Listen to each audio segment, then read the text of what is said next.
with City Farmer Johnny. City Farmer Johnny, what have you been up to lately? Folks, I don't know if you can see it or not, but I have several stitches still on my forehead.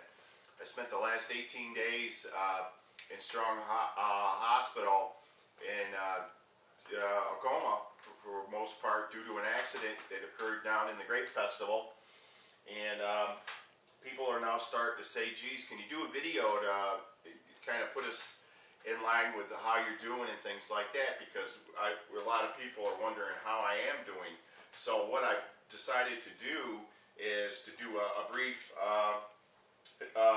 historic conversation on three pieces that I've got here that I've turned into lampshades.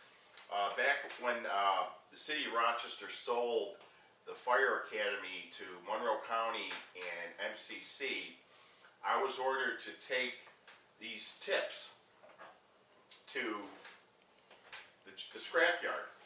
Okay. En route to the scrapyard, every firehouse I stopped at, the guys wanted to buy them. So I got back to the supply depot and asked my boss, what do you think they're worth, scrap-wise? He said, oh, about 30 bucks. So I gave him 40 and took these tips. These are historic tips. These two tips right here are from a fire tug that they scuttled in the Lake Ontario probably back prior to 1940. The significance of these tips were that during Prohibition, when the rum runners from Canada were bringing illegal booze over, and the police or sheriff's department confiscated the booze and the ships and sank them, these tips right here were actually on the boat. I think if you went back historically and got photographs of that old boat, you would see these particular tips.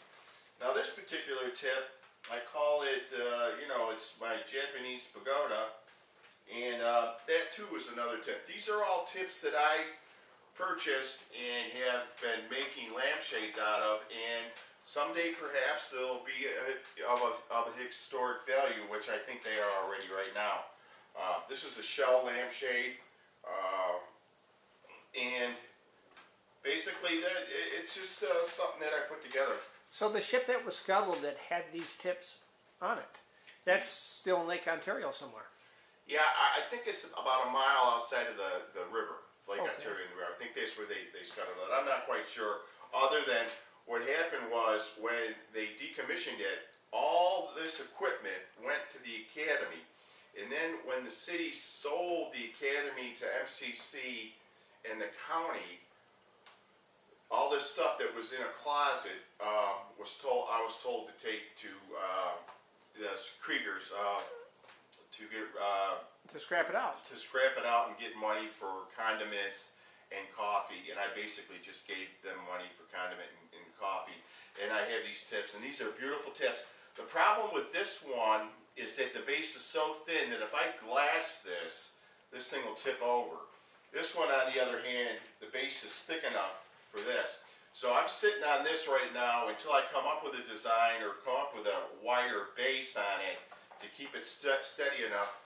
But all these lampshades that, that lampshade right there, for example, I made in the basement of a firehouse while I was on duty. So these are all fire department related tips, which, All right, well, thank you, City Farmer Jack. Now, City Farmer Jack, I've got one question for you here.